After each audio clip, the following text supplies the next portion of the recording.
شریف وہ وظیفہ ہے جو کبھی رد نہیں ہو سکتا۔ باقی ہر عمل رد ہو سکتا ہے، لیکن درود کبھی رب کی بارگاہ سے رد نہیں ہوتا۔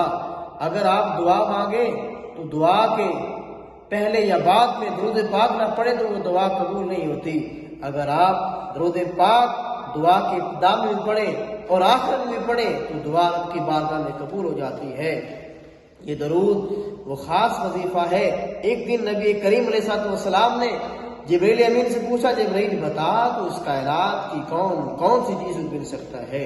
عرض کی، میرے آقا میں آسمان کے ستاروں کو گن سکتا ہوں، میرے آقا میں بارش کے قطروں کو گن سکتا ہوں، میرے آقا میں درختوں کے پتوں کو گن سکتا ہوں، میرے آقا میں ریت کے ذرے کو گن سکتا ہوں، لیکن میرے آقا جو آپ کا امتی محبت سے، پیار سے، خلوص سے آپ کی بارگاہ میں درود و سلام پڑھتا ہے، میرے آقا میں اس کے ثواب کو شمار نہیں کر سکتا۔